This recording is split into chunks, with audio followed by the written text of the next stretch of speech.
Kelas Fundamental Web Programming bagian yang ke-23 ya, kita belajar tentang dasar-dasar JavaScript yang ini yang sederhana levelnya ya.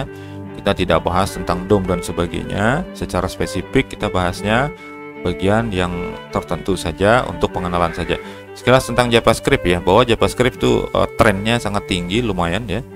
Walaupun sekarang sudah mulai ada pergeseran ya, ada Python yang sudah mulai terus berkembang begitu. Setidaknya itu menunjukkan bahwa terjadi ada perubahan di dalam proses coding ya, untuk aplikasi berbasis web itu luar biasa perkembangannya ya. Nah, kemudian JavaScript ini sendiri itu bisa membantu pemrograman web menjadi lebih dinamis begitu ya. Walaupun sudah dinamis tapi jadi lebih dinamis begitu, yang tidak bisa dilakukan oleh bahasa pemrograman tertentu. JavaScript ini bisa dijalankan dari sisi klien, bisa juga dari sisi server ya. Bisa menggunakan konsol dan sebagainya. Nah, itu nanti kita coba lihat contoh-contohnya ya. Nah, bagaimana keterkaitan antara HTML, CSS dan JavaScript ya? HTML itu secara kasarnya begitu ya, secara kasar disebut dengan strukturnya atau skeleton ya, atau kerangkanya begitu. Yang membentuk website itu pakai HTML. Kemudian untuk membentuk tampilannya supaya dia lebih bagus begitu menggunakan CSS. Kita sudah lihat bagaimana kita belajar tentang HTML ya, seperti itu tampilannya. Kemudian ketika kita masuk menggunakan CSS, kita sudah bisa melihat perubahannya ya, terutama ketika kita menggunakan CSS framework seperti kemarin kita contohkan menggunakan Paper CSS dan juga menggunakan Bootstrap ya. Masih banyak lagi yang lain CSS framework yang bisa digunakan. Intinya dia untuk memperbaiki tampilan dan membuat tampilan itu seperti apa yang kita inginkan gitu ya. Itu CSS. Nah, sedangkan JavaScript-nya adalah untuk fungsionalitasnya. HTML dan CSS itu sendiri sudah sebetulnya ada fungsionalitasnya ya. Jadi misalnya bikin form, kalau formnya diklik tombol simpannya, ya itu kan sudah ada fungsinya sebetulnya ya. Tetapi ini adalah yang untuk lebih maksimal begitu ya, bisa dibantu dengan JS. Konteksnya kita bicaranya pakai JavaScript ini ya. Kalau kita bicaranya nanti menggunakan bahasa pemrograman ASP, kemudian PHP, kemudian bahasa Java dan seterusnya, nah itu termasuk fungsionalitas juga. Tapi bisa digabungkan semuanya nanti. Jadi HTML, CSS, JS dan PHP itu bisa digabungkan semuanya ya, sehingga dia jadi lebih maksimal begitu ya. Tapi setidaknya kita paham relasinya seperti ini. Oke. Nah, tempat nulis kodenya di mana nih? Bisa menggunakan inline. Ini seperti CSS framework kemarin, ada inline, ditempatkan langsung pada tag HTML-nya. Kemudian bisa juga di embed, ini ditempelkan pada halaman HTML dimanapun bisa. Kemudian eksternal, yang kode-kode JavaScript itu dipisahkan dari halaman, jadi dimasukkan ke dalam sebuah file yang dibuat baru, yang dikasih nama belakangnya nanti dengan extension .js begitu ya. Kemudian dipanggil oleh file-file yang memerlukan gitu. Kemudian URL ini dulu ya, sekarang sudah tidak berfungsi lagi karena ada celah keamanannya ya. Jadi ada 3 yang kita perlu lihat nanti. Nah, kemudian cara menampilkan output JavaScript secara umum itu ada bisa 4 cara supaya kita bisa lihat outputnya gitu ya. Bisa menggunakan konsol log ya, ini ditampilkannya di konsol, tidak tampil di dalam halaman webnya, tapi di konsol gitu ya. Nanti kita lihat seperti apa contohnya.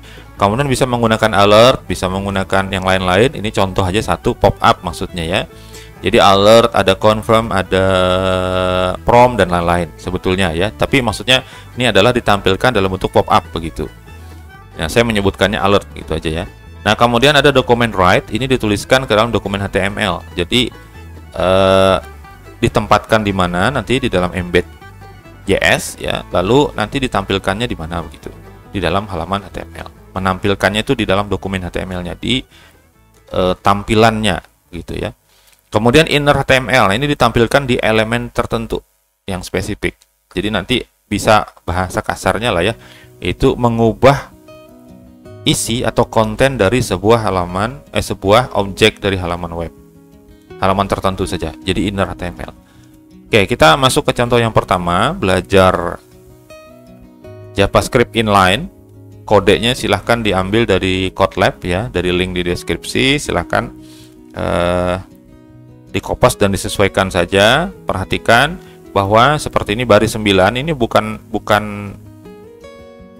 berbaris-baris ya, tapi hanya satu baris. Ini karena dia di word wrap, jadi dia turun gitu ya. Harusnya ini dituliskannya ke samping kanan sana. Sebenarnya begitu ya. Tapi karena untuk ditampilkan di sini ya dia turun otomatis kalau layarnya saya kecilkan gitu ya. Jadi jangan dibuat bahwa meletakkan ini baris 10, JavaScript baris 11, Bang Haji ini baris 12 gitu ya. Jangan ya. Justru nanti tidak bisa jalan karena JavaScript itu kalau di enter itu ada caranya buat ngenter ya, nggak bisa main enter begitu saja, ada simbol tertentu yang harus ditambahkan. Oke, kita belajar dari sini, kita jelasin dulu ya seperti ini. Ini ada bagian H1, bagian H1 ini ada on mouse over, jadi pada saat mouse berada di atas dari objek H1 ini maka memunculkan alert yang isinya ada pesan ini, halo jendela ini tampil karena Anda meletakkan kursor di atas teks H1. Dan di H1 ini ada link seperti ini ya, ada link menuju ke alamat banghaji.com di dalam H1. Nah, kemudian untuk paragraf ya P ini tidak ada efek apa-apa karena tidak dituliskan di situ. Lalu yang baris yang 13 ini ada objek B ya untuk menebalkan teks. Yang ditebalkan yang mana? Yang ini ya. Jangan klik teks ini. Nah, ini yang posisinya tebal. Nah, kemudian di sini kalau B itu diklik artinya kalau teks ini diklik, ini on klik ya. Maka this objek ini yang B ini tadi, isi dari B yaitu yang jangan klik teks ini akan diganti this inner HTML menjadi apa? Menjadi tulisan ini. Oke, seperti itu ya. Itu berlakunya adalah untuk objek tersebut saja. Dan ini semuanya tampil ya, kita melihat gitu di dalam browser. Kita coba eksekusi ya. Kita ke halaman inline ya, latihan yang pertama. Kalau diklik 2 kali maka dia memunculkan seperti ini. Saya tutup dulu yang lain ya. Nah ini. Oke, saya close, saya kecilin dulu sedikit. Nah gini ya. Ini H1 nih yang atas nih, H1. Kalau saya meletakkan kursornya di H1, maka dia akan memunculkan alert. Oke, seperti ini. Karena ada on mouse over tadi ya, dengan alert. Nah, seperti itu. Nah, ini kalau kita masih di atasnya H1, ya dia akan muncul. Nah, kita mau klik ini bisa nggak ya? Nah, nggak bisa ya. Padahal di sini ada link nih. Kita mau klik linknya gitu, mau buka website gitu, nggak bisa ya. Kenapa? Karena dia selalu ketutup sama ini. Jadi layernya atau lapisannya, lapisan atas ini pop up ini menutup yang belakang. Jadi belakang ini nggak bisa kita apa-apain gitu ya. Kecuali kita hilangkan dulu. Nah, selama dia tidak melintas di bagian atas dari H1, maka dia tidak akan tampil. Oke, itu bagian pertama ya. Kemudian yang kedua yang di bawah ini, jangan klik teks ini. Nah, ini. Jangan klik teks ini. Tadi ada on click ya. Pada saat diklik teks yang ini, maka kalimat yang ada di dalamnya berganti, berubah. Dengan apa? Dengan yang ada di dalam on click this inner HTML ini tadi. Oke, ini ya. Ini yang mengganti teksnya. Jadi pada saat dia on click, diklik, maka gantilah teks itu sama ini gitu bahasanya. Ya, mudahnya seperti itu ya. Nah, pertanyaannya bagaimana caranya buat balik lagi nih supaya tulisannya jangan diklik lagi? Ya, mungkin dijawabnya dengan refresh saja gitu ya, F5 misalnya gitu di browsernya. Ya, nanti silahkan dicari caranya tanpa melakukan F5 ya. Misalnya bolak-balik tuh, kalau diklik sekali muncul gini. Kalau klik lagi dia balik lagi ke yang ini tadi misalnya. Nah, itu silahkan saja ya. Dipraktekkan sendiri, dicari caranya ya.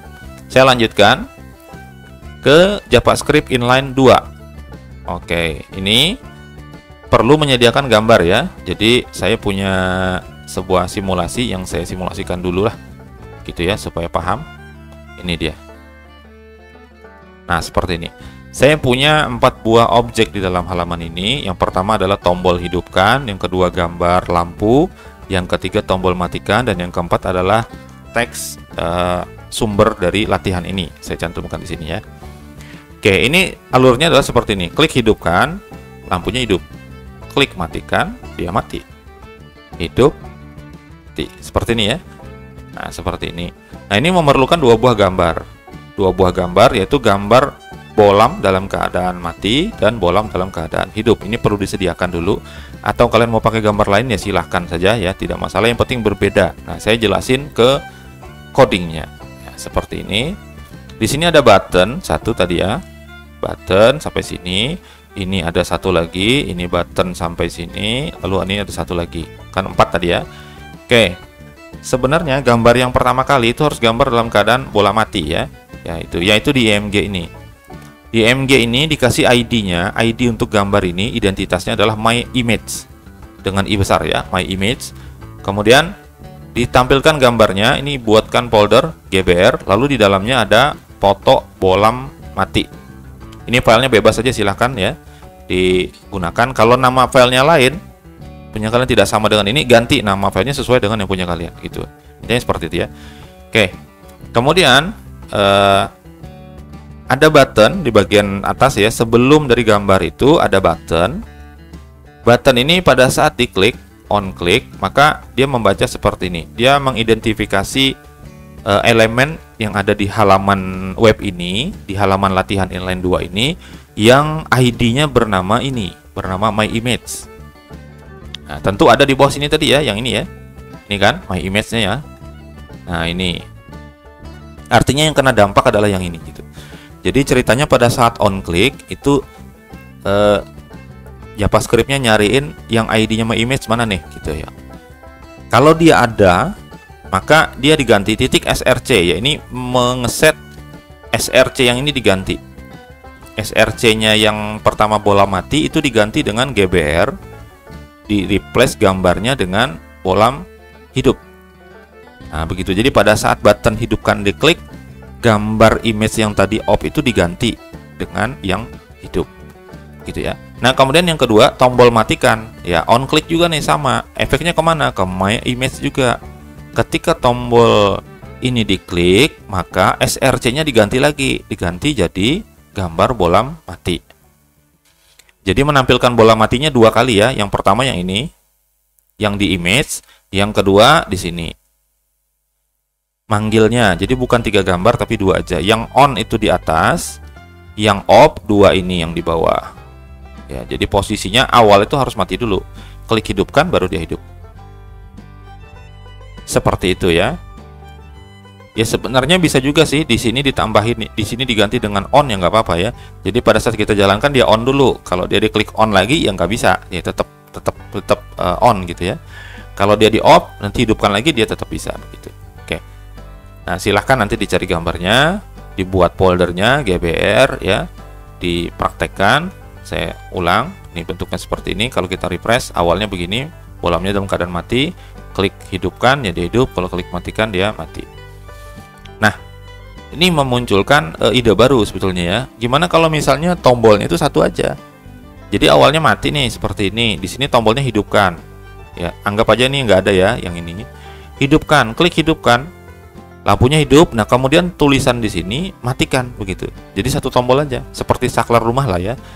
Nah seperti itu, hidupkan, matikan. Ini dalam keadaan menyala dia harus matikan. Kalau diklik lagi matikan, dia mati, harusnya begitu. Jadi kalau dia dalam keadaan mati, di sini tulisannya dihidupkan lagi, jadi bolak-balik kayak gitu. Nah itu silahkan nanti pelajari sendiri caranya ya. Silahkan sesuaikan sendiri aja. Kalau ada pertanyaan terkait dengan dua latihan ini, silahkan tuliskan di komentar. Ini agak panjang ya untuk video yang ini.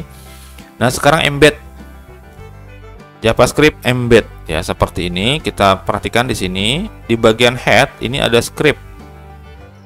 Ya, ini ada dokumen write. Nah, ini teks ini berasal dari kode JavaScript, bukan dari tag HTML. Oke, benar ya. Kemudian di bagian body itu ada script lagi. Nah, perhatikan di dalam body ini tidak ada script HTML yang berupa paragraf atau apapun, nggak ada ya di sini ya. Yang ada hanya script saja seperti ini. Berarti ini perintah JavaScript. Yang atas juga perintah JavaScript. Nah, berarti kan memang nggak ada ya.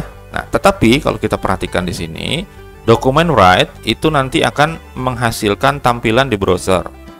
Dia akan ditampilkan seolah-olah dia berada di dalam body, padahal dia di luar body gitu. Nah, ini keunikan dari JavaScript ya. Jadi dia bisa memanipulasi tampilan begitu. Yang harusnya kalau HTML saja itu harus diketik di dalam body dan slash body di antara itu kalau mau ditampilkan di halaman browsernya. Tapi dengan bantuan JavaScript ternyata bisa tidak seperti itu ya. Nanti penggunaannya disesuaikan. Nah, kemudian script yang kedua yang di dalam body itu ditampilkan tapi bukan di browser. Tapi di sini perintahnya bukan document write ya, tetapi dia bukan juga alert, bukan juga inner ya. Inner HTML. Nah, di sini console log gitu. Jadi teks ini nanti akan muncul tapi tidak di browser, melainkan di dalam konsol. Nah, ini kita coba ya. Yang tampil nanti adalah yang atas ini, yang bawah ini nggak tampil di halaman webnya. Embed ya. Oke, seperti ini. Nah, ini hanya satu aja yang tampil ya. Yang satunya nggak tampil, padahal di dalam body. Tapi dia ditampilkan di dalam konsol lognya ya. Nah, ini kita klik kanan, bisa kita pilih inspect ya, inspect atau tekan F12. Nah, kalau kita lihat seperti ini, kemudian ini saya kembalikan ke desktop ya tampilannya. Nah, kita pilih konsol ini. Nah, ini halaman ini nanti akan kebaca di sini. Nah, ini ya. Teks ini tidak tampil di halaman HTML tetapi ditampilkan pada konsol. Ya, ini sesuai dengan codingnya. Seperti ini. Ya. Jadi yang ada di dalam body ini berupa script ini tidak tampil di halaman web ini, tidak tampil. Yang tampil justru yang dari head, script yang ada di head, yang perintahnya document write ya, seperti itu. Harap dibedakan. Kita harus memahami itu ya, bahwa itu berbeda begitu. Ketika ingin menampilkan ke dalam body dari sebuah web, nah kita perlu menuliskan document write seperti itu. Oke. Nah, melalui konsol ini sebetulnya kita bisa juga melakukan perintah-perintah tertentu ya. Misalnya seperti ini, alert gitu ya. Kemudian kasih pesan apa gitu. Pesan apa. Nah, seperti ini kita enter aja, nanti dia akan muncul di sini. Nah, seperti itu ya. Dan coding ini tidak ada di dalam JavaScript kita yang di halaman HTML, karena ini ada di konsol untuk nyobain gitu ya. Nah, seperti itu. Kalau misalnya seperti ini ya, this, kita coba ya, inner HTML sama dengan, nah misalnya test gitu ya. Saya coba aja lah kayak gitu ya, enter. Nah, ini test di sini karena dia this ya, this-nya itu menunjukkan konsol ya. Nah, sekarang kalau document write, dokumen titik write, nah, seperti ini ya. Ini teks baru misalnya kayak gitu aja ya. Belakangnya pakai titik koma ya. Nah, ini di enter nanti akan mengganti yang di atas ini. Ya, yang di atasnya akan diganti. Nah, seperti itu. Oke ya, silahkan nanti di uji coba lagi ya. Kita lanjutkan. Nah, di mana menempatkannya? Apakah di head atau di body? Ya, sebenarnya bisa di mana aja. Ya, di head bisa, di dalam body bisa. Yang penting kode JS-nya tadi berada di antara script dan /script. Oke, seperti itu. Dan prosesnya itu dibaca secara sequence, berarti dari atas. Jadi dia baca dari atas ya, sampai dengan ke bawah bertampilkan gitu. Hasil tampilan nanti berpengaruh jika terjadi error pada program ya. Jadi kalau ada error nanti ada pengaruhnya. Misalnya kita coba ya, saya tutupin dulu sebagian yang sudah kita latihannya ya. Embed. Oke, embed nih. Misalnya nih dokumen writer, misalnya kayak gitu ya. Saya tambahin ada R di situ. Coba kita perhatikan di sini di halaman ini. Nah, terjadi error ya, nggak ada tampil apa-apa karena dia nggak ada tuh. Kalau yang konsol tetap karena dia nggak error aplikasinya ya. Jadi berpengaruh tadi ya. Jadi satu huruf aja tuh berbeda ternyata bisa mempengaruhi ya. Oke, seperti itu. Kemudian yang lebih baik itu diletakkan di body tapi di bagian akhir sebelum penutup ya. Kalau bagusnya sih seperti itu. Tapi tergantung penggunaan. Kalau memang perlu ditampilkan di atas ya tampilkan di atas begitu ya. Jadi sesuaikan saja dengan penggunaan. Kemudian latihan menggunakan embed juga tetapi menggunakan fungsi. Nah, ini function ya. Di sini coba perhatikan, di sini ada sebuah text area, kolomnya 30, row-nya 4, barisnya 4, ada ID text ini, ID-nya text. Dikasih nama text ya. Text area ini namanya text. Kemudian ada property dari text area namanya onKeyUp. Ini untuk JavaScript. Yang onKeyUp ini memanggil hitung. Tanda kurung buka dan tutupnya digabung jadi satu ya. Itu cara penulisan fungsi. Jadi jangan diubah-ubah tuh, jangan dikasih spasi, hitung spasi, kemudian kurung buka tutup. Itu bukan function namanya. Sambung aja sesuai dengan cara penulisannya ya. Jangan mikir ya kurang estetik misalnya, ya itu. Dalam pemrograman itu estetik itu beda caranya ya. Jadi ini karena memang aturannya begitu. Jadi namanya, kemudian kurung buka tutup itu menunjukkan function, jelas sudah, jadi langsung digabung ya. Nah, kemudian di bagian baris 10 ini ada sebuah tag paragraf dan ada span ID jumlah. Oke. Kita masuk ke bagian bawah ya. Jadi on key up itu adalah pada saat key-nya itu diangkat. Artinya pada saat kita menekan keyboard, mengetik sesuatu, pada saat kita ngangkat keyboard itu, maka pada saat itu fungsi hitung ini dipanggil gitu ya. Nah, fungsi hitungnya seperti apa cara kerjanya? Kita masuk ke sini ya, ada script, perhatikan, ini embed ya. Script, hitung. Nah, di sini ada tipe data, let ya, kemudian ada objek yang kita ambil. Apa sih yang kita baca? Yang kita baca adalah yang ID-nya teks, berarti yang ini tadi. Artinya apapun yang kita ketik itu diambil, dikasih nama objek tag gitu ya. Apapun isinya. Nah, kemudian apa nih yang terdampak, yaitu jumlah yang kita ingin sesuaikan. Karena menggunakan inner HTML berarti kita ngubah isinya ya. Isinya dari jumlah, ID jumlah yaitu 0, angka 0 ini. Nah, angka 0 ini akan dirubah dengan apa? Dengan panjang dari value si objek itu tadi, si objek teks ya. Jadi panjang karakternya, panjang karakter yang diketik itu tadi pada saat keyboardnya diangkat, touch-nya keyboard diangkat, itu dihitung tuh. Apa isinya tadi, dihitung panjangnya berapa. Dari mana? Dari text area ini yang bernama teks ini tadi. Ini kan ke sini larinya ya. Jadi kalau supaya paham lah, ke sini larinya. Nah, dapat tuh, muncullah dia di sini. Nah, di objek tag. Objek tag itu ke sini dia. Jadi dia sudah punya tuh kalau kita ngetik, kalau ngetik tes misalnya, tes, kemudian keyboardnya diangkat yang terakhir ya. Pada saat itu objek teks itu langsung bisa dihitung, value dari objek tersebut adalah tes. Tes itu berapa panjangnya? 3 gitu ya. Nah, kalau kita contohkan sehingga pada saat ini langsung di inner HTML gitu ya. Nah, pada saat itu kita langsung bisa lihat efeknya. Embed function ya. Nah, seperti ini. Jadi on key up dia ya. Jadi pada saat seperti ini, misalnya S gitu ya. Ini pada saat diangkat keyboardnya. A. Nah, kalau saya rendam, saya tahan gitu ya, dia nggak akan muncul. Nah, nggak berubah ya, padahal ini panjang nih. Nah, kalau saya lepas baru dia berubah. Nah, seperti itu yang itu. Jadi on key up itu ketika keyboardnya diangkat. Kalau nggak diangkat, ya dia belum ngitung gitu ya. Nah, kalau kita misalnya ubah, bisa ya. Embed function di sini ya. Misalnya on click ya. Coba kalau kita on key down ya. Down. Pada saat tombolnya dipencet gitu. Nah, kita lihat. Kita refresh tampilan ini. Nah, pada saat saya pencet satu huruf, belum di ini ya. Nah, pada saat saya pencet begini dia langsung berubah tuh, beda sama yang tadi ya. Oke, karena apa? Pada saat dia key down seperti itu dia sudah ngitung. Oke, paham ya bedanya ya. Jadi ini ada efeknya begitu.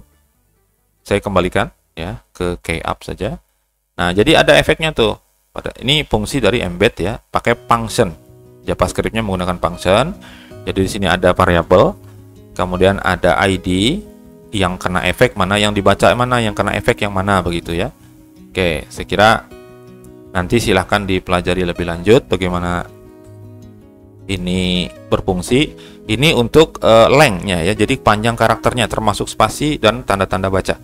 Nah, menimbulkan pertanyaan baru, bagaimana kalau kita pengen ngitung jumlah katanya? Kalau tadi kan hurufnya ya semuanya. Kalau jumlah katanya bagaimana?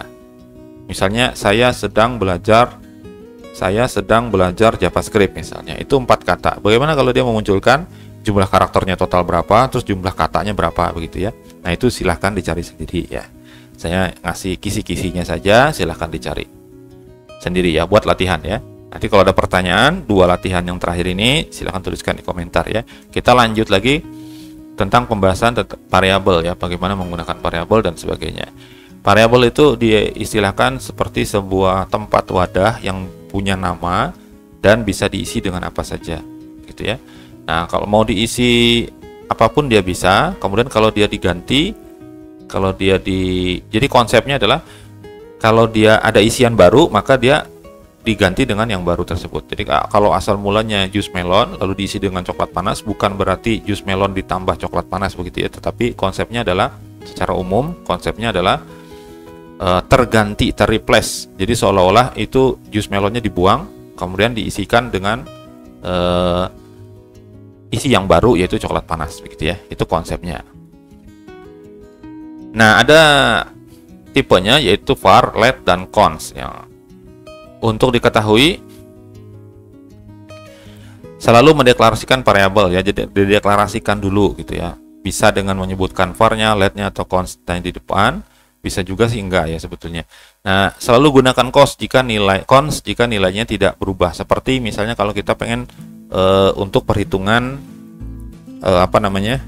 lingkaran ya. Lingkaran itu kan atau bola atau ya lingkaran 2 dimensi atau 3 dimensi, bangun ruang atau bangun datar, itu bisa menggunakan cons untuk pi-nya. Pi itu kan nilainya 22/7 atau 3,14. Nah, itu kan tetap ya nggak berubah-ubah. Nah, itu gunakanlah cons. Nah, kemudian gunakan var bisa juga ya, atau pakai let lah segitu ya. Nah, syarat penulisan variabel nih. Variabel itu disebut juga pengenal, identifier, penampung sementara data gitu ya, yang adanya pada saat dia dijalankan. Ketika dia di browser ditutup dia hilang juga. Nah, namanya bisa ada berisi huruf, angka, garis bawah, dan tanda dolar ya, boleh. Bisa diawali dengan huruf atau bisa juga pakai tanda dolar dan underscore, boleh ya. Namanya sifatnya case sensitif, jadi peka ya, antara Y besar dan Y kecil itu adalah dianggap yang berbeda.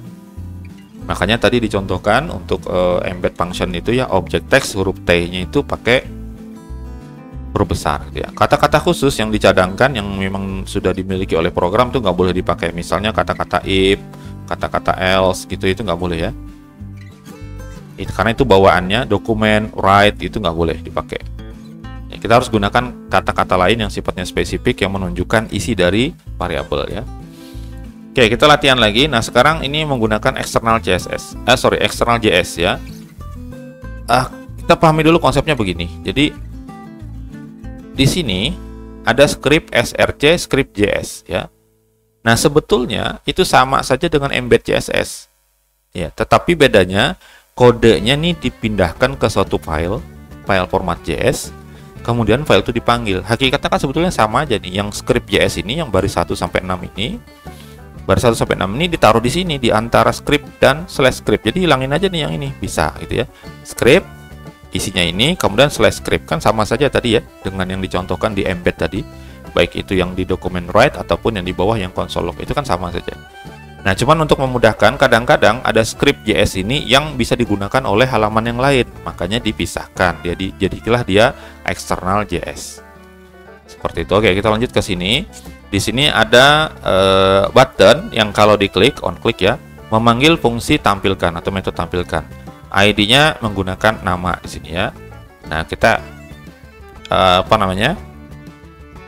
di bawahnya ini ada baris 10, ini ada paragraf tapi nggak ada isinya nih, kosong. Ya, P ID sama dengan tampil gitu aja, kosong, lalu ditutup langsung ya. Ini tampil ini yang kita gunakan ID. Jadi nanti rules-nya adalah ketika kita melakukan pengisian data, ya data yang kita isi itu ditampilkan beserta dengan kalimat yang kita susun sendiri begitu ya. Ini rules-nya. Kayak kita lihat untuk function tampilkannya. Pada saat tombol diklik nanti memunculkan from seperti ini. Ya, dengan pesan nama kamu siapa, itu kalau kita isi ada from yang bisa diisi, field yang bisa diisi. Kalau kita isi oke, maka nama yang sesuatu yang kita ketik itu akan tersimpan di part nama ini, di variabel nama. Kemudian nanti akan muncul lagi ya pertanyaan yang perlu kita jawab, perlu diisi melalui from ini, prodi kita apa gitu ya. Nanti kalau sudah, dia akan masuk ke sini. Nah, selesai itu ada kalimat, ada variabel kalimat yang kita isi dengan teks punya kita sendiri dan juga teks yang berasal dari variabel yang kita isikan tadi, yaitu di sini ya. Ini kalimat punya kita nih, hi, sampai sini. Ini ditutup dengan tanda petik seperti ini. Lalu ada tanda plus, ini bukan menambahkan, menjumlahkan, tetapi menggabung. Ya. Lalu ini ada nama. Nama ini berasal dari mana? Iya, berasal dari sini. Jadi kan nampung tadi ya. Nah, apapun yang diketik tadi akan ditampung di variabel ini. Nah, isiannya kita masukin di sini. Kita ngambil isinya di sini. Kemudian ini tanpa tanda petik karena dia adalah variabel. Jadi variabel di sini nggak pakai tanda petik ya. Makanya ada tanda pemisah nih. Ini yang teks biasa yang punya kita pakai tanda petik. Kemudian sampai ke prodi ini. Nah, di sini bukan punya kita lagi nih. Ini punya variabel prodi gitu ya. Nah, selanjutnya ada inner HTML di sini ya. Dokumen get element by ID tampil. Yang mau di efek yang mana nih? Yang mau dikenakan perubahan inner HTML itu yang mana? Yaitu yang ID-nya tampil. Yang tampil itu diisi dengan apa? Diisi dengan kalimat. Kalimatnya nanti tergantung apa yang dimasukkan nama dan prodinya. Nanti ditempelkan ke sini. Jadi seolah-olah diganti isinya, yang kosong ini diisikan sama kalimat. Kita contohkan. Variabel ya. Variabel. Nah, seperti ini. Klik dong seperti itu ya. Kalau kita klik, tadi kan on click menampilkan ya. Nah, ini muncullah form seperti ini. Kita isi misalnya gini ya. Pada saat saya oke, nama ini nanti akan tersimpan di variabel nama, par nama. Nama itu tadi akan ada isinya begini gitu ya. Saya oke. Nah, dia udah kesimpan tuh di situ. Nah, lalu saya lanjutkan lagi dengan misalnya begini. Oke, seperti ini ya. Ini akan kesimpan di dalam variabel prodi. Saya oke.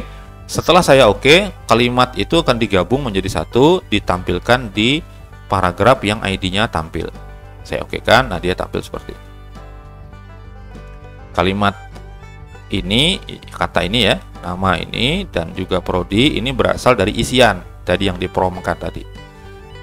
Nah, seperti itu ya. Mudah-mudahan bisa dipahami nih ya. Jadi kita bisa memanipulasi tampilannya gitu ya. Oke. Nah, saya coba modif ya, seperti ini variabel di file script.js-nya ya. Jadi seolah-olah ini tadi, seolah-olah gini ya, seolah-olah ini saya copy dulu, seolah-olah dia tuh berada di sini. Nih, di sini ya. Seolah-olah nih, seolah-olah jadi kayak gini. Nah, yang ininya dihapus. Nah, jadi sama saja kode seperti ini dengan yang pemanggilan ini tadi. Nah, seperti ini sama saja. Ya. Bedanya hanya dipindahkan ke file tersendiri itu aja. Siapa tahu nanti kode-kode kita itu di JS-nya itu dipakai oleh file yang lain. Berarti kan tinggal dipanggil saja. Daripada ditempelin semuanya, kalau terjadi perubahan, ya kita harus ngubah semuanya gitu ya. Ini salah satu bagian dari dinamisnya. Oke, saya lanjut ke script-nya sini. Saya coba tambahkan di sini ya. Saya duplikat, ada var, di sini kampus misalnya. Nah, di sini kampus nama.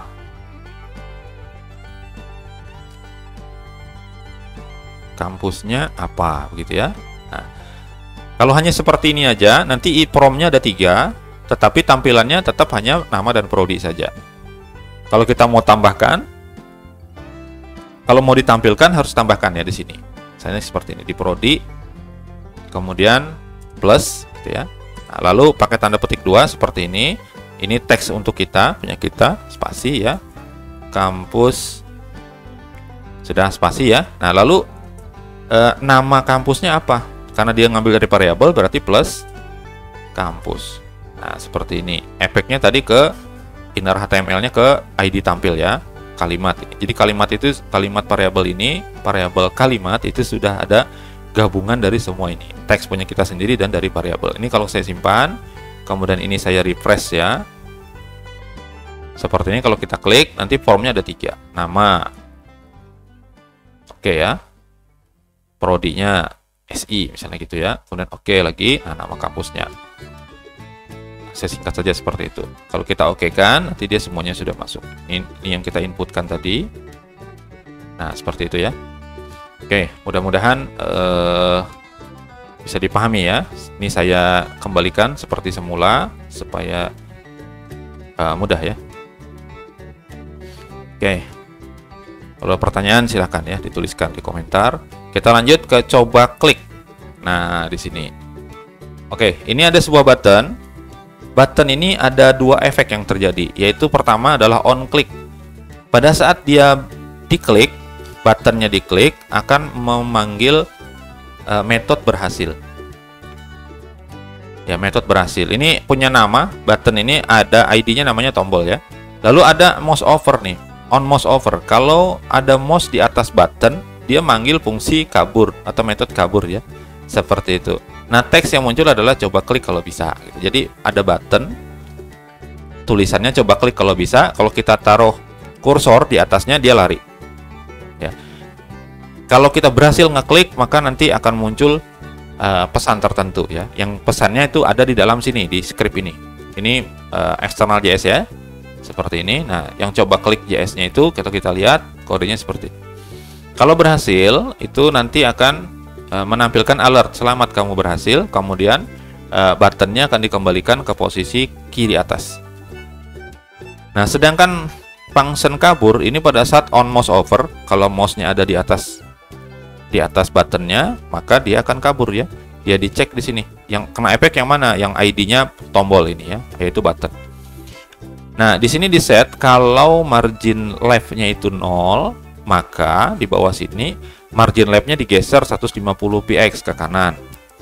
Kemudian top-nya bergeser di jaraknya 500 px, berarti dia ke bawah gitu ya.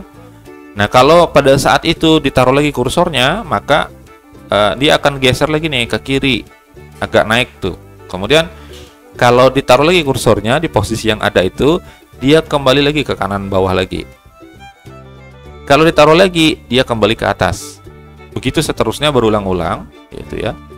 Nah, ini hanya untuk kita menguji saja bahwa JavaScript itu bisa melakukan manipulasi tampilan seperti tadi ya. Ini margin left-nya bisa diatur nih, di set 150 px. Ya, di codingnya nggak ada itu, di CSS-nya juga nggak ada gitu ya. Tapi JavaScript bisa melakukan itu, maksudnya itu ya. Margin left, margin top-nya bisa diatur oleh si JavaScript ini. Ya, kita coba ya tampilannya ya. Coba klik mana dia? Ini ya. Oke, seperti ini ya. Tadi ada dua metode, ada dua properti, yaitu on click dan on mouse over. Kalau on click itu berhasil, kalau on mouse over kabur deh. Saya taruh kursornya begini. Nah, dia lari ya. Berarti yang kabur tuh bisa berhasil ya. Nah, seperti ini. Dia naik lagi. Nah, ini. Nah, terus saya seperti ini ya. Tuh. Nah, pertanyaannya bisa diklik nggak ini? Nih ya, coba diklik ya. Gak bisa nih diklik ya. Dia lari terus nih. Nah, ya ini buat latihan aja ya. Silahkan cari caranya supaya dia bisa diklik gimana. Ya, seperti ini kan susah nih ya. Nah, ini kan lari terus nih. Nah, tapi saya bisa ngeklik ya. Artinya menampilkan pesan berhasilnya on click itu bisa dilaksanakan, yaitu seperti ini. Nah, ini selamat kamu berhasil. Oke, silahkan dicari caranya ya, supaya dia bisa diklik seperti itu. Oke, saya kembali ke sini saja, kita lanjutkan. Kalau ada pertanyaan silakan jangan tanya bagaimana caranya ya, silakan jawab aja di komentar supaya dia bisa diklik seperti apa. Oke, saya lanjutkan karena materi ini agak banyak ya. Validasi form, nah ini biasanya digunakan untuk memastikan isian sudah sesuai dengan tipe data atau ukuran tertentu yang disyaratkan. Bisa juga untuk mencegah injeksi script tertentu atau perintah tertentu di isian ya. Kemudian untuk menampilkan pesan juga bisa. Yang namanya validasi itu kalau tidak sesuai berarti perlu dikasih tahu gitu ya. Dan lain-lain. Nah, kita contohkan ini untuk validasi password ceritanya. Nah, ini ya. Ada file CSS di atas yang dipanggil, ini sekedar untuk tampilannya saja. Ya. Kemudian di bagian sini ya yang penting ya. Nah, bagian sini yang penting. Ini ada P, ini ada ID-nya nih, ID-nya beda-beda semua nih, ada kecil, besar, angka, sama minimum, ya. Warnanya di set menggunakan inline CSS red, colornya red. Artinya maksudnya begini, ini validasi, password ini harus ada huruf kecilnya, harus ada huruf kapitalnya, harus ada angkanya, dan minimal panjangnya 8 karakter. Nanti rules-nya adalah kalau dia terpenuhi, maka berwarna hijau. Kalau dia belum terpenuhi, ada nanti yang berwarna merah. Semuanya harus terpenuhi, artinya harus berwarna hijau semua. Intinya seperti itu ya. Nah, validation-nya itu ada di sini. Di validasi JS ini ya. Oke, kita lihat validasi JS-nya. Kalau untuk CSS ini hanya tampilan tadi saya katakan, jadi tidak terlalu bermasalah ini ya.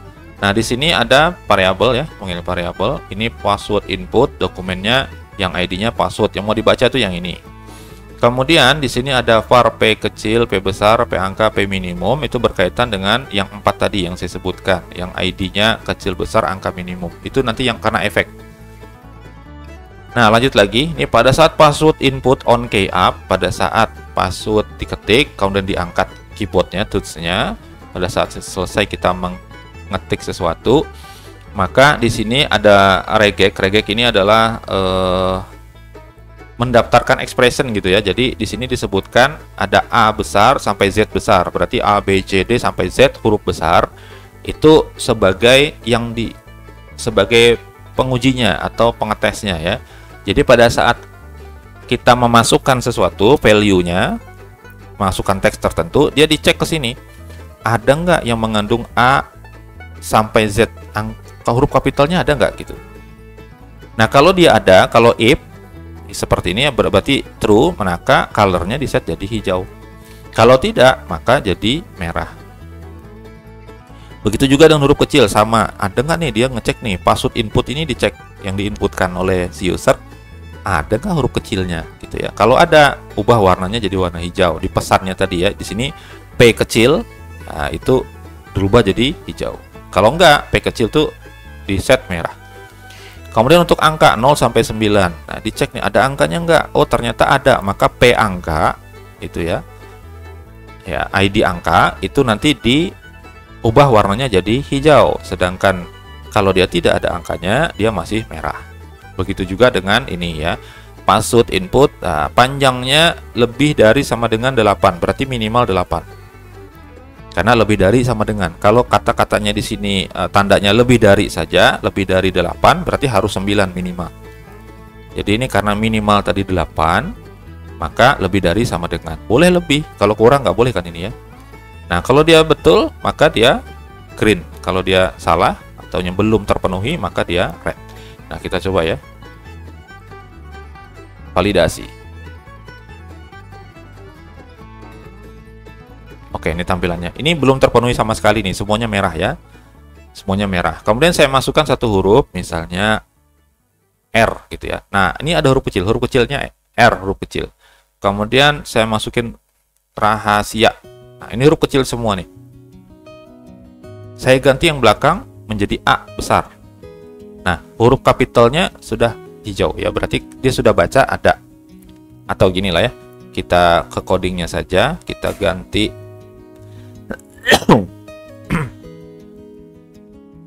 ini regex tadi, oke ya.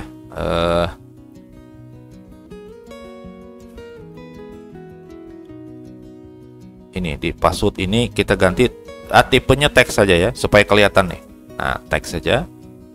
Kalau aslinya nanti jangan gitu ya. Kalau bikin password harus di ini. Nah, ini kita coba masukkan. Saya masukkan seperti ini. Nah, ini huruf kecil semua, ini dia oke. Ya, terpenuhi ya. Kemudian saya masukin huruf besar. A.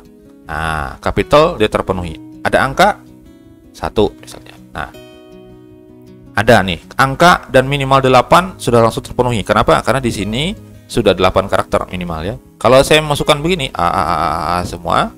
Nah, yang 8 karakter terpenuhi, huruf kecil terpenuhi, tapi tidak ada huruf, tidak ada angka.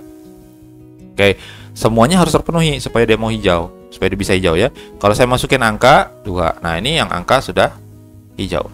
Kemudian saya masukin huruf Z, misalnya besar. Nah, ini semuanya sudah terpenuhi. Jumlahnya 8 karakter, ya, atau lebih, seperti ini lebih ya. Nah, ada angkanya, ada huruf kapitalnya, ada huruf kecilnya. Nah, ini nanti bisa kita gunakan misalnya kalau kita punya tombol di bawah sini ya. Misalnya harus terpenuhi semua, hijau semua, baru tombolnya aktif misalnya, bisa begitu ya.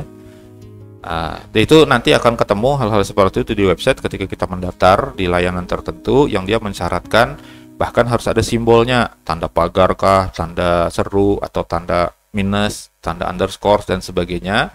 Nah, itu nanti ada tambahan di sini. Ya. Kemudian tampilannya juga tidak harus berwarna hijau ya, bisa jadi dengan tanda centang misalnya. Awalnya tidak ada centangnya, nanti di belakang sini kasih ditampilkan ikon tanda centang misalnya gitu ya.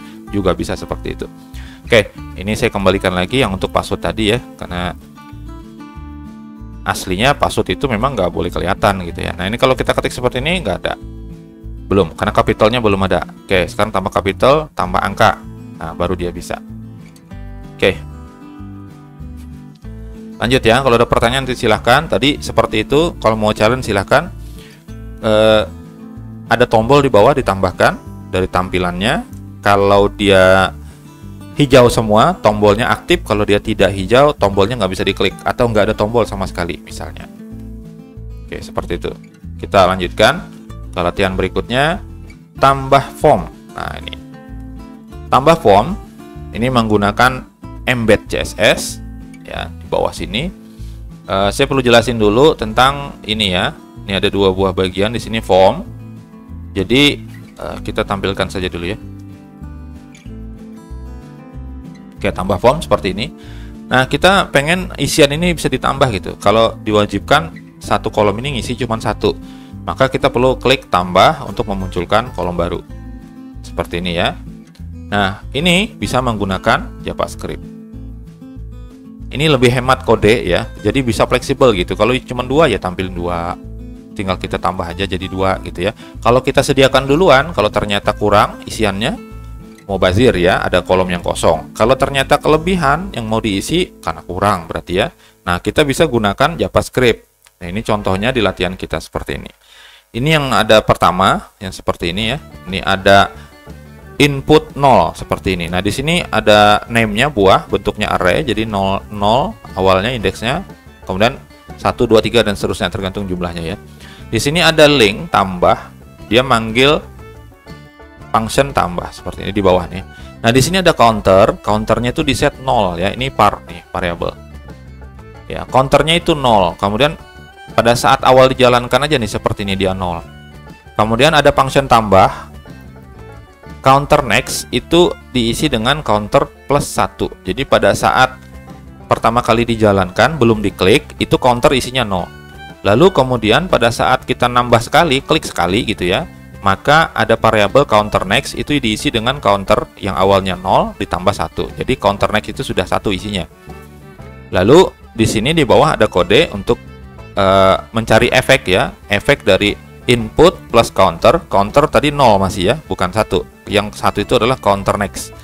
Counter ini isinya 0. Jadi input 0 itu di inner HTML dengan kode baru. Jadi yang ini diganti, isinya diganti dengan apa? Dengan yang sama seperti di atas. Ya, namanya sama persis seperti ini ya. Ketik nama buah dan sebagainya sampai ke situ. Kemudian di bawahnya dimasukin lagi ID input plus counter next. Jadi input counter next-nya adalah 1 karena jadi 0 plus 1 ya. Jadi 1 counter next-nya sini. Jadi input 1, muncullah dia input 1 di bawahnya. Jadi teks ini nanti kita lihat ya. Ini nggak akan bisa ditampilkan di source code karena dia berupa JavaScript ya. JavaScript ini adanya pada saat dia live saja ditayangkan gitu. Kalau di codingnya dia nggak berubah. Nah, kemudian setelah itu jadi di sini nanti ada tambahan satu lagi. Ketik nama buah, input name-nya buah juga sama, tapi input ini input 1 bawahnya jadinya. Nah, kemudian counternya ini di plus ini maksudnya nambahin angkanya jadi dinaikin 1. Sehingga counter plus ini menjadi angka 1. Lalu pada saat kita mengklik yang kedua kali tombol link tambah ini, maka dia menjalankan fungsi ini lagi. Counter next itu diisi dengan counter sekarang angkanya 1. Sudah 1 tadi kan. Nah, 1 plus 1 sama dengan 2. Masuklah dia ke counter next. Lalu dilaksanakan sesuai hal yang sama, dicari input. Counternya tadi kan 1 ya. Jadi input 1. Tadi sudah ada dia hasil dari kita klik yang pertama begitu. Nah, dia 1, kemudian ditambahkan lagi baris ini ya. Lalu baris yang kedua input 2. Karena counter next sudah 1 plus 1 tadi sama dengan 2. Ya sudah. Kemudian counter ini kan 1 tadi ya. Plus plus jadi 2 gitu. Nah, ini untuk yang kedua. Yang ketiga, pada saat kita klik tambah lagi, maka di sini otomatis bertambah begitu seterusnya ya. Nah, ini yang saya tunjukkan tadi di sini bahwa ini adalah ID-nya 1, ID-nya inputnya 0. Kemudian kalau saat ini input jadi 1. Ya, begitu terus ya, 2 3 4 5. Nah, ini tinggal diisi saja. Oke, seperti itu ya. Reset untuk mengosongkan, kirim nanti untuk mengirimkan. Nanti bisa aja difungsikan dengan apapun. Yaitu contoh ya untuk fleksibilitas dari isian. Kalau diperlukan yang tidak pasti jumlahnya berapa yang diisikan. Baik. Silakan tuliskan di komentar nanti ya. Nah, berikutnya adalah daftar teman. Nah, ini agak panjang kodenya, tetapi kita perlu pahami. Nanti di sini juga kita menemukan masalah ya. Pada saat pertama kali ditampilkan onload, ya, onload pada saat di loading memanggil fungsi atau metode tampil. Semua fungsi ada di sini di script fungsi teman JS ini ya. Nah, ini field set sudah tahu lah ya, yang bentuknya ada kotaknya seperti itu. Nah, ada input nama, name nama, ini perlu diperhatikan, name nama. Kemudian pada saat submitnya diklik itu memanggil on click ya, memanggil fungsi tambah. Jadi sini ada 2 di sini yang dipanggil ya, tampil sama tambah. Ini yang onload, ini yang pertama kali. Tambah pada saat diklik tombol tambahnya dia akan memanggil tambah terus. Nah, di sini ada untuk menampilkan datanya di sini ya.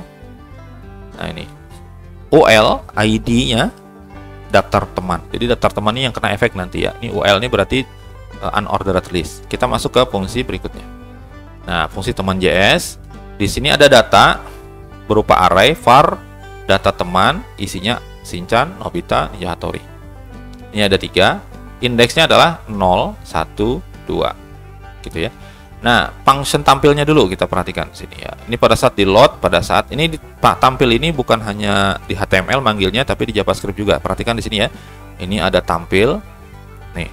Jadi setiap kali melakukan perubahan data, baik itu menambah, mengedit dan menghapus, harus ditampilkan lagi supaya kelihatan efeknya. Kalau terhapus ya hilang dia. Kalau dia ditambah ya ada. Kalau diedit kelihatan perubahan editannya.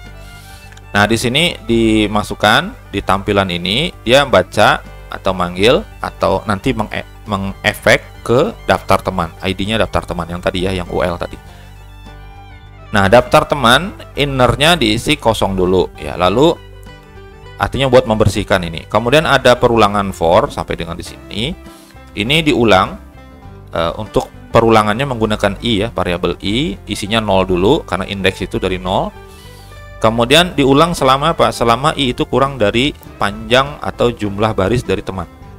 Panjang ini. Teman itu sementara 1, 2, 3 gitu ya. Jumlah datanya beda dengan indeksnya. Length itu jumlah datanya berarti 3 ya. Berarti selama kurang dari 3 maka dilakukan perulangan. Kalau sudah 3 dia berhenti gitu. Nah, yang menaikkan angka itu adalah yang i++ ini. Ya. Nah, kemudian dilanjutkan di bawahnya edit ini diisi dengan link untuk edit ya. Kemudian hapus, phapus itu diisi dengan hapus. Ini ada kesalahan di sini ya. Tapi kalau di source code saya di Kotlab itu sudah benar. Di tampilan ini yang salah ya, ini harusnya hapus. Sudah. Nah, nanti daftar teman inner HTML itu dimasukkan, dijoinkan gitu, ditambahkan bukan dalam arti penjumlahan ya, tapi ditambahkan, digabung. Ditambahkan li data teman i, data teman ke 0 yang pertama. Lalu dimasukkan tombol edit sama tombol hapus, link hapus, link edit dan link hapus. Kemudian masuk ke data yang kedua karena perulangan ya, i-nya naik tuh jadi 1, dari 0 jadi 1. Di sini data urutan indeks 1 yang ditampilkan beserta tombolnya, beserta link edit dan hapusnya. Naik lagi yang kedua. Kenaikan yang kedua itu berarti data yang ketiga ya. Nah, di sini i-nya 2 masih 2 kurang dari 3, bener ya, kurang dari 3 maka dia ditampilkan. Kemudian i++ naik lagi tuh, i-nya jadi 3. I 3 kurang dari 3 tidak ya. Kalau tidak dia berhenti, sudah sampai situ aja. Karena ini kan 3 aja datanya. Oke, lanjut. Nah, untuk tambahnya seperti ini. Jadi dia baca query selector. Kalau sebelumnya kita lihat itu ada query bukan selektor tapi get element by ID. Nah, sekarang bisa juga nangkapnya dengan cara query selector, yaitu input yang name-nya sama dengan nama. Nah, ini yang saya tandain tadi di sini. Nah, name sama dengan nama ya, yang ini ya. Jadi itu tuh yang diambil, kemudian isinya dimasukkan kemana? Di-push ke dalam data teman yang variabel ini. Di-push ke dalam data teman. Ya, value-nya dari si nama. Ini kan nama ini ya. Ini ke sini nih. Nah, value-nya atau isinya dimasukkan, di-push ke dalam data teman, array data teman. Lalu dipanggillah fungsi tampil, balik lagi dia ke sini gitu ya. Nah, begitu juga dengan edit. Edit ini ID-nya berapa? I-nya I ke 0 misalnya. Berarti data yang indeks 0 itu diedit. Nanti di sini ada prompt. Ini data awalnya diisikan begitu ya. Ditampilkan, karena kalau ngedit harus data awalnya ada dulu. Ya. Kemudian setelah diklik OK-nya akan kesimpan di nama baru. Nah, nama baru itu diedit, direplacekan ke yang ID-nya sesuai dengan yang kita edit. Jadi kalau ID 0, maka data teman 0 itu diganti dengan nama baru. Setelah selesai, tampilin lagi begitu ya. Nah, sama dengan hapus, sama ID keberapa dia yang dihapus, artinya indeks keberapa. Nanti dari data teman itu tinggal di splice yang ID-nya berapa tadi. Lalu kembali panggilkan metode teman, metode tampil ya, supaya datanya bisa dilihat perubahannya. Nah, kita contohkan daftar teman. Kalau dijalankan dia onload pertama kali, nah 3 data ini ya, seperti itu. Karena data asli kita kan ada 3 itu ya di JavaScript-nya. Nah, kemudian kita tambahkan, misalnya di sini jadi seperti ini. Nah, kita tambahkan begini misalnya, kita klik. Pada saat kita klik tambah, itu dia melakukan push nama ini ke dalam daftar teman, lalu menampilkan kembali. Nah, seperti ini, sehingga dia masuk ya. Nah, kemudian kita lakukan edit, misalnya yang Shinchan ini diedit. Nah, dia tampilnya di sini di prompt tadi ya, kodenya seperti itu. Shinchan misalnya diganti menjadi seperti ini ya, Doraemon. Nah, kalau kita klik OK, dia akan melakukan update data ya terhadap data yang pertama ini. Nah, di sini berubah ya. Nah, terus hapus misalnya. Yang soalnya saya hapus, saya klik, dia akan melakukan splice sesuai dengan ID-nya, ID atau indeksnya ya. Klik hapus, dia langsung hapus. Ya, sebenarnya nggak langsung hilang, tapi dia menghapus dulu, kemudian dia memanggil metode tampil begitu ya. Nah, di sini ada masalah. Masalahnya apa? Kalau seperti ini ya, saya edit. Ini kekurangan dari kode kita ya. Kalau saya nggak melakukan perubahan apa-apa, kalau saya klik OK begitu, ini tidak ada masalah ya. Tapi kalau saya klik edit, kemudian saya cancel, nah dia berubah datanya jadi 0. Begitu juga, misalnya ini saya kosongkan, nambah data ya, saya klik tambah. Nah, ini kosong nih, nggak ada. Nah, ini bisa dicegah dengan di sini harus ditambahkan required misalnya ya. Jadi tidak boleh kosong. Nah, lalu yang ini harus ditambahkan juga kalau dia kosong di sini. Atau dia di cancel, nggak usah. Kalau dia di cancel kan harusnya nggak jadi gitu ya. Nah, seperti itu. Nah, itu silahkan nanti ditambahkan cara memfilternya seperti apa ya.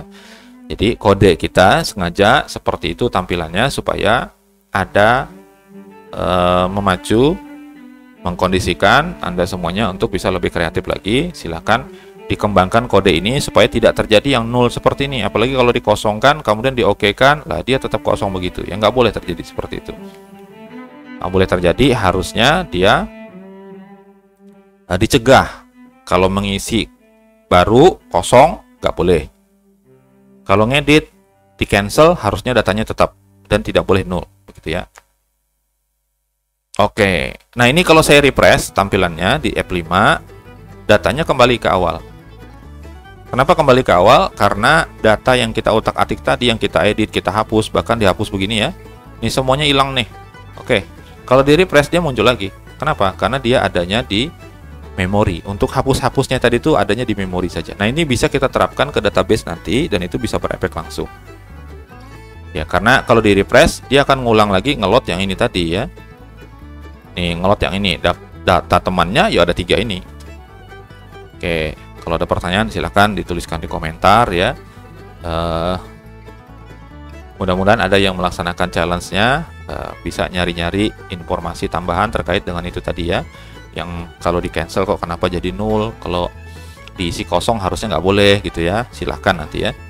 Kita masuk ke bagian yang ke-24, yaitu menggunakan Sweet Alert. Ini adalah sebuah library JavaScript untuk menampilkan pop-up yang lebih estetik, yang lebih bagus, yang lebih beranimasi begitu ya, tampilannya lebih bagus lah ya, di bagian yang ke-24.